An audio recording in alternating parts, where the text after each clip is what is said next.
선생님이 성적이 좋지 않은 학생에게 아버지를 학교로 모시고 오라고 이렇게 말을 했습니다. 학생은 어쩔 수 없이 아버지를 모시고 학교에 왔는데요. 그리고 그 학교에서 아버지는 담임 선생님과 진지한 대화를 시작하였습니다. 담임 선생님은 역사를 가르치시던 분이셨는데 이 아버지는 아들의 성적 이야기를 나누다가 갑자기 담임 선생님에게 이렇게 질문을 했어요. 선생님, 다른 과목은 몰라도 그래도 제 아들이 선생님께서 가르치시는 역사 과목은 다른 과목에 비해서 곧잘 하겠지요. 근데 담임 선생님은 아버지의 물음에 아무런 대답도 하지 않으시고 도리어 이렇게 되물었습니다. 아버님은 학교 다니실 때 역사 과목 성적이 어떠하셨습니까? 아버님은 역사 성적이 좋으셨습니까? 이 아버지는 쑥스러운 듯 그게 뭐 쏙 잘하지는 못했습니다. 그러자 담임 선생님께서 이렇게 말했다고 하죠. 아버님, 역사는 반복되는 것입니다. 아버지도 공부를 잘 못하신 거예요. 네. 여러분, 영국의 역사학자 허버트 웰스라는 분이 아주 의미 있는 조언을 합니다. 우리가 지나간 역사를 통해서 배우는 가장 분명한 사실은 우리가 역사를 통해 아무것도 배우지 못한다는 사실이다. 그래서 역사는 또 다시 되풀이 된다. 우리가 그 역사에 대한 지식이 있음에도 불구하고 그 역사를 우리가 온전히 배우지 못했기 때문에 그 과거의 오류와 비극이 오늘 우리의 삶의 현장에서 그대로 반복된다. 그렇게 조언을 하고 있는 것이죠. 여러분, 성경은 역사의 기록입니다. 하나님의 창조의 역사, 그리고 인간의 타락. 그럼에도 불구하고 인간을 용서하시고 구원하시는 하나님의 역사가 이 성경 가운데 그대로 기록이 되어 있어요. 그런데 여러분, 안타까운 사실은 뭐냐면 우리는 이 성경의 역사를 통해서 제대로 배우지 못하는 그런 연약함이 우리 가운데 있는 것입니다. 여러분, 초대 예루살렘 교회가 놀라운 부흥을 경험하고 있었어요. 하루에도 수천 명의 사람들이 복음을 듣고 예수 그리스도를 구주로 영접하고 있었습니다. 은혜를 받은 그 성도들은 생명을 다해 사랑을 하고 있었고 저마다 가정을 오픈해서 성도들을 초대하여 떡을 떼고 있었습니다. 뿐만 아니라 사도들의 가르침을 받아서 기도에 전념을 하고 있었어요. 참으로 은혜로운 그런 환경들이 이렇게 펼쳐지고 있었습니다. 그런데 여러분, 이런 부흥의 불씨가 활활 타오르고 있을 때 아주 충격적인 사건이 발생을 하게 됩니다. 예루살렘 교회를 섬기던 아나니아와 삽비라가 어느 순간 갑자기 죽음을 맞이하게 된 소식이었어요.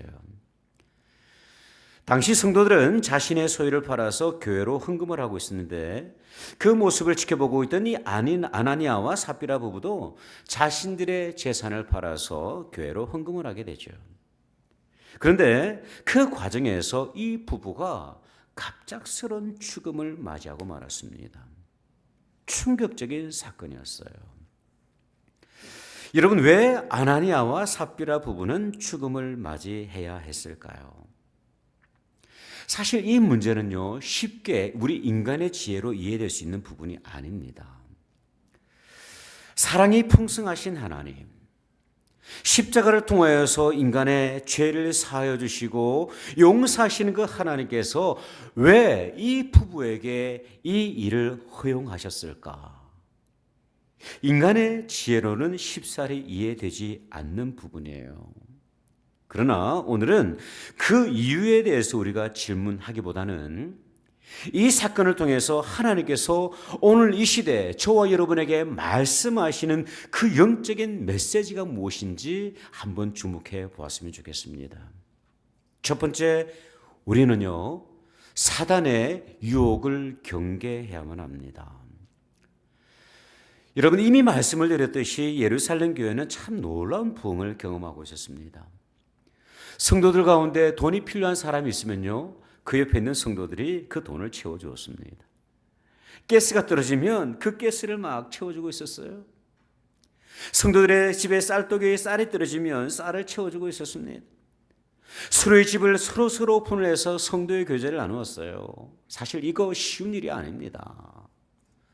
모이는 곳마다 음식이 풍성했고 밤이 맞도록 뜨겁게 교제했습니다. 말씀의 은혜를 나누고 기도의 은혜를 나누고, 이러한 부흥은요, 자신의 재산을 공동체와 나누는 그 일로 확장이 되었는데, 그 가운데 누가 있었을까요? 바나바라는 사람이 있었습니다. 본문 2절을 보면 이 바나바는 고향 구브로에 있었던 자신의 땅을 팔아서 교회에 헌금을 하게 되는데요. 이 모습을 보고 많은 성도들이 도전을 받게 됩니다. 그리고 이때 바나바를 통해서 이 일에 동참을 했던 부부가 있었는데, 그들이 바로 아나니아와 삽비라였어요. 그들도 자신의 재산을 팔아서 사도들에게 주었습니다. 그런데 여기에 문제가 하나가 있었어요. 사도행전 5장 1절과 2절의 말씀을 한번 보십시오. 아나니아라는 사람이 그의 아내 삽비라와 더불어 소유를 팔아서 그 값에서 얼마를 감춤해 그 아내도 알았다. 얼마만 가져다가 사도들의 발 앞에 두었다 기록을 합니다. 소유를 팔아서 하나님 앞에 드렸지만 이들은요, 판 값에서 얼마를 몰래 감추었어요. 몰래 감추었다는 의미는 뭐냐면 모든 것을 하나님 앞에 드리는 것처럼 했다는 의미죠. 그리고 그 일부를 사람들 몰래 감추었던 것입니다. 여러분, 성경은요, 이 부부의 실패의 원인을 정확하게 지적을 하고 있어요. 3절을 한번 보십시오. 이어지는 3절.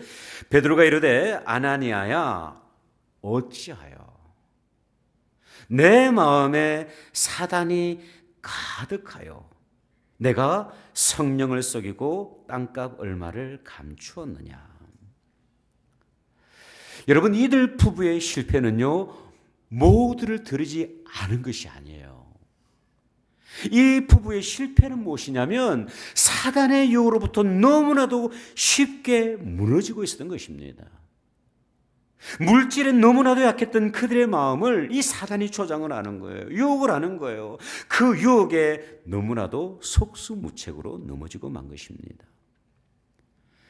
여러분, 예루살렘 교회가 영적으로 놀라운 부흥을 하고 있을 때 놀라운 사실은요, 사단이 그들 가운데 누군가를 유혹하고 있었고, 또한 그 유혹 가운데 성도들의 일부는 속절없이 무너지고 있었던 거예요.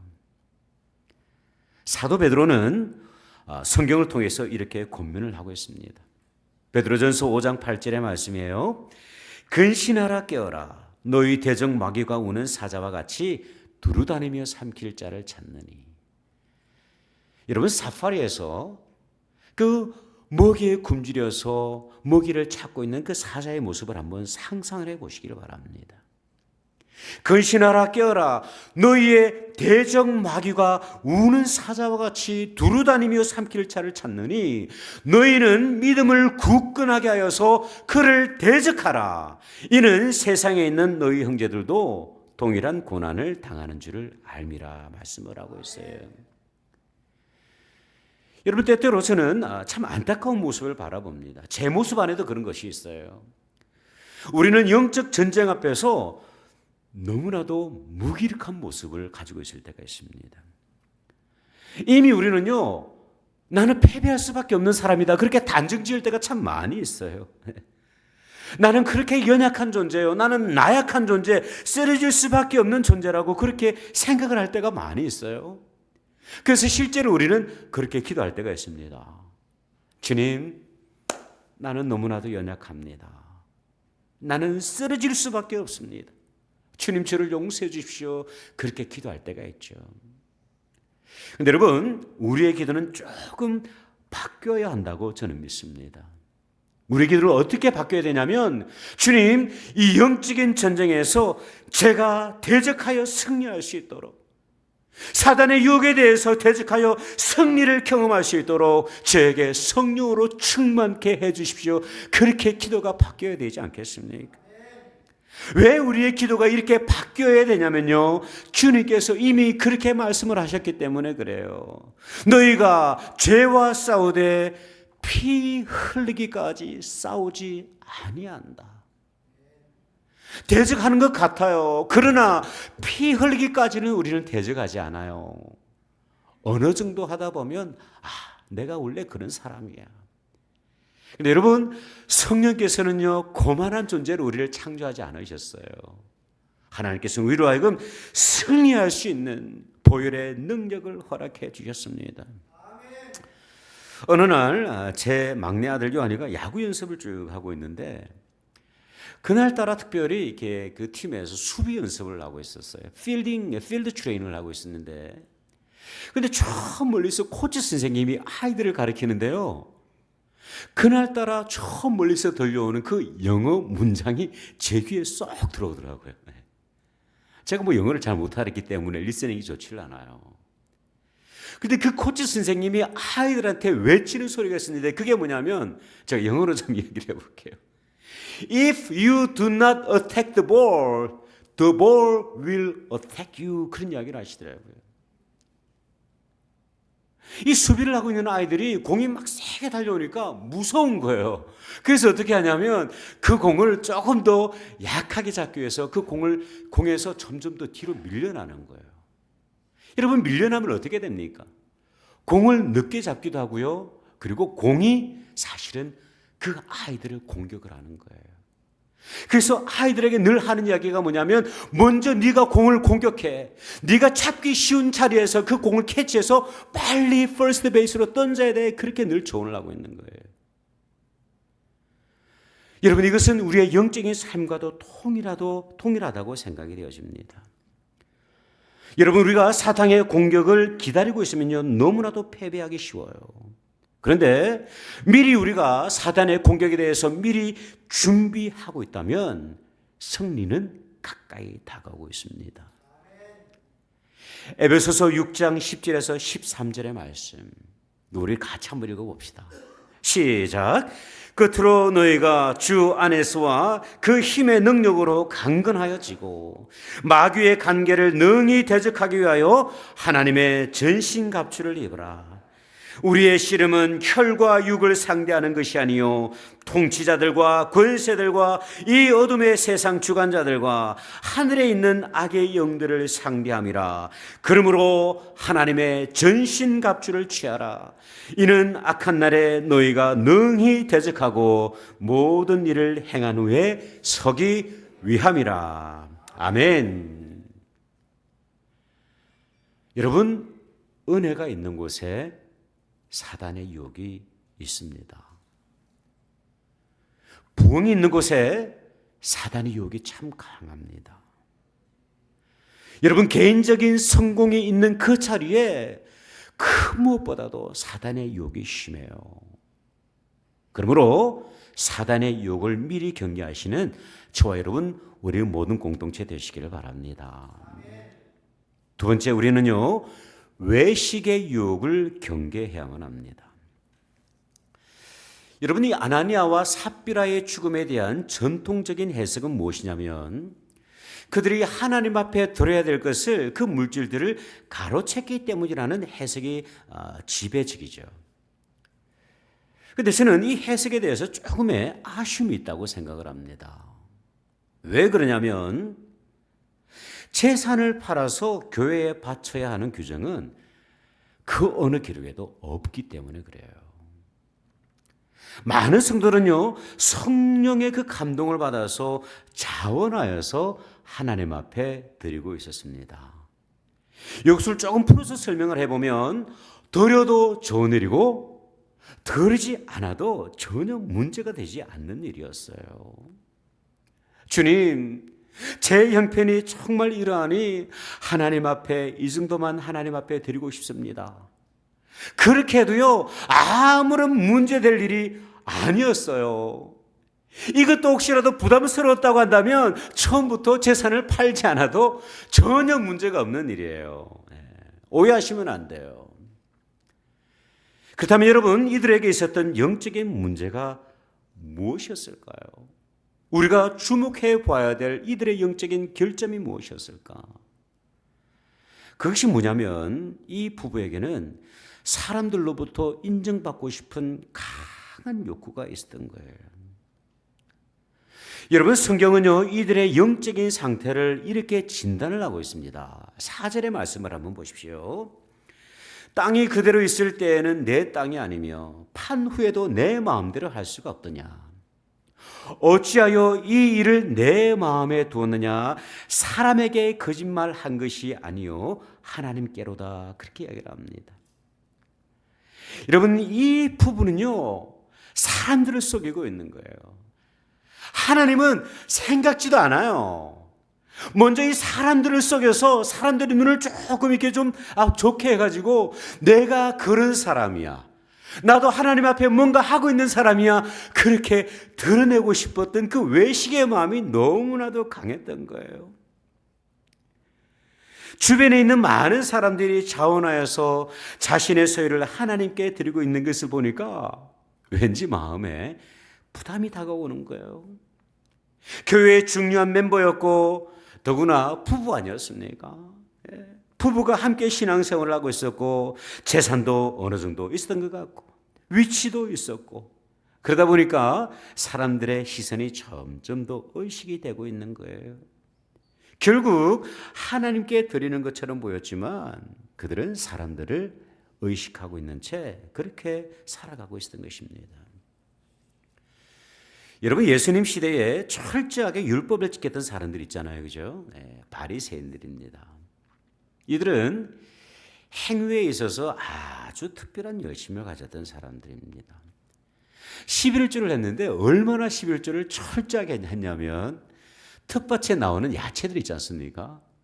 그 야채들도 정확하게 10분의 1을 구별하여서 성전에 바치던 사람들이었어요. 제가 요즘 집사람이 한국을 가가지고 텃밭을 제가 관리를 하고 있는데 제가 말씀을 이렇게 쭉 읽던 가운데 그 고추들을 한번 쭉 봤어요. 텃밭에 고추가 많이 열려 있는데 야, 저걸 어떻게 11조를 해서 할 수가 있을까 하는 그런 의심마저 들더라고요. 참 놀라운 열심 아닙니까? 열심히 특별했던 사람들이에요. 그런데 그 모든 수고와 열심에 대해서 예수님께서는요 너무나도 신랄하게 비판하셨습니다. 그 이유가 뭐냐면 그들의 열심은, 그들의 신앙생활은 하나님을 바라보는 신앙생활이 아니라 사람들을 의식하는 그런 신앙생활이었던 것이죠. 그래서 그들의 머리에 있던 경문의 사이즈가 점점 더 커지기 시작을 합니다. 당시 유대인들은 이 이마에 경문이라는 것을 자그마한 상자를 담고 있었는데 이렇게 이마에 대가 가지고 있었는데 그 속에는 무엇이 들어있냐면 하나님의 율법의 말씀이 들어있어요. 이 경문을 가지고 있다는 것은 거룩한 행위를 어찌 보면 상징하는 것이죠. 그런데 어느 날부터 이 유대인들의 이 이마에 있던 그 경문이 점점 더 사이즈가 커지는 거예요. 그 우스꽝스러운 상황을 한번 보십시오. 그리고 이 사람들은요 공공장소에 나갈 때 겉옷의 네 귀에 청색의 끈으로 술을 만들었는데 그 옷술이 점점 더 화려해지고 크게 만들어지고 있었어요. 왜 그러냐면 경건하게 보이고 또한 거룩하게 보이고 싶었기 때문에 그래요. 이런 외식으로 가득 차 있었던 바리새인들, 행위는 있었지만 뭔가는 열심히 하고 있었지만 정말 외식 가운데 가득 잡혀 있었던 이 바리새인들을 향하여서 주님은요 욕설을 아끼지 않으셨습니다. 마태복음 23장 27절 28절의 말씀이에요. 화 있을진저 외식하는 서기관들과 바리새인들이요 회칠한 무덤 같으니 겉으로는 아름답게 보이나 그 안에는 죽은 사람의 뼈와 모든 더러운 것이 가득하도다. 이와 같이 너희도 겉으로는 사람에게 옳게 보이되 안으로는 외식과 불법이 가득하도다. 여러분, 우리가 드리는 헌금에 외식의 모습이 혹시라도 있지 않습니까? 내가 드리는 그 주님을 향한 그 헌신 안에 외식의 모습이 있지는 않습니까? 내가 성전에서 기도하는 그 기도의 목소리 가운데 외식의 모습이 있지 않습니까? 적으면 적은 대로, 많으면 많은 대로 하나님 앞에 진실하면 됩니다. 여러분, 우리 교회는 헌금자 명단이 주보에 올라가죠, 그죠? 네. 그렇게 하는 이유는 이 사람 저 사람이 헌금을 했습니다라는 그런 의미가 절대 아니에요. 보여주기 위한 것이 절대 아닙니다. 이것은 헌금의 투명성을 위해서 우리가 하는 거예요. 헌금자의 우리가 명단을 바라볼 때 다른 이들의 명단을 쭉 살필 필요가 없어요. 그리고 혹시라도 내 이름이 빠졌다 해서 너무 속상해하지 않으셔도 됩니다. 그럴 수도 있겠지. 그리고 조용히 재정부를 찾아가셔서 여쭤보시면 돼요. 그러면 자세하게 설명을 해 주실 거예요. 여러분, 외식은 참으로 무서운 것입니다. 외식이 우리 가운데 딱 채워지면요, 우리는 하나님을 바라보질 않습니다. 우리는요, 사람을 만족시키면서 그렇게 예배하는 거예요. 여러분, 그 영적인 공허함 얼마나 안타깝습니까? 우리가 큰 것은 드리지 않는다 할지라도 하나님 앞에 우리의 마음과 청성을 다해서 예배하게 될 때 하나님께서는요, 우리 영혼의 풍성함을 채워주시는 거예요. 마지막으로 우리는 하나님을 향한 거룩한 두려움을 회복해야만 합니다. 제가 말씀을 준비하면서 제 머릿속에서 떠나지 않는 한 가지 질문이 있었는데 그게 뭐냐면 하나님께서 굳이 이들 부부의 생명을 취하셔야만 하셨는가라고 하는 질문입니다. 너무 지나친 그 하나님의 결정이 아닌가 하는 그 의문이 풀리지를 않는 거예요. 여러분 그렇지 않습니까? 이들 부부가 사람을 죽였습니까? 사기를 쳤습니까? 아니면 뒤에서 순득순득 하면서 사람들을 막 조롱하고 비방하고 험담하는 사람이 아니잖아요. 그렇죠? 참으로 안타까운 사실이에요. 굳이 이렇게 하셔야만 했는가 하는 질문이 제 가운데 남아 있었어요. 그런데 제 견해를 내려놓고 하나님의 말씀을 있는 그대로 받기로 했습니다. 왜냐하면 이 사건을 통하여서 하나님께서는 교회와 성도들을 향하여서 꼭 하시고자 하셨던 뜻이 있음을 알기 때문이에요. 여러분, 성경은요, 오늘 사건의 그 결과에 대해서 이렇게 강조하며 기록을 하고 있습니다. 5절의 말씀을 한번 보십시오. 아나니아가 이 말을 듣고 엎드러져 혼이 떠나니 이 일을 듣는 사람이 다 크게 두려워하더라. 교회와 성도들 그리고 세상 사람들은요, 하나님을 향한 거룩한 두려움을 비로소 가지기 시작했습니다. 성경 원어를 보면요, 이렇게 기록이 되어 있어요. Phobos, Megas, Epiphantas라는 단어를 사용을 하고 있는데 이 단어의 의미는 뭐냐면 모든 사람들이 거대한 두려움을 가지게 되었다, 그런 의미예요. 그게 단순한 그런 두려움이 아니라 메가스. 우리가 메가신이라고 이야기를 하잖아요. 뉴욕을 가리켜요 메가신이라고 이야기를 하지 않습니까? 이 사건이 지나가면서 많은 성도들이 비로소 하나님을 향한 거대한 두려움들을 품기 시작을 한 것입니다. 11절의 말씀도 이렇게 기록이 되고 있어요. 온 교회와 이 일을 듣는 사람들이 다 크게 두려워하였다. 아멘. 여러분, 하나님은 사랑의 하나님이십니다. 우리를 친구로 초청해 주시는 분이십니다. 우리의 정말 허무 많은 죄인임에도 불구하고 우리를 십자가의 보혈로 더입혀 주시는 사랑의 하나님이세요. 그런데 여러분, 그 하나님은 또한 우리가 참으로 두려워하고 거룩한 두려움을 회복해야 될 대상이라는 사실입니다. 누가복음 12장 4절에서 5절을 이렇게 말씀을 하고 있어요. 외식 가운데 가득 사로잡혀 있던 그 바리새인들 향해서 주님께서 말씀하신 거예요. 내가 내 친구 너에게 말하노니 몸을 죽이고 그 후에는 능히 더 못하는 자들을 두려워하지 말고 마땅히 두려워할 자를 내가 너에게 보이리니 곧 죽인 후에 또한 지옥에 던져넣는 권세 있는 그를 두려워하라. 내가 참으로 너에게 이르노니 그를 두려워하라. 교회가 부흥의 정점을 향해 달리고 있었습니다. 수많은 사람들이 교회로 몰려들고 있었어요.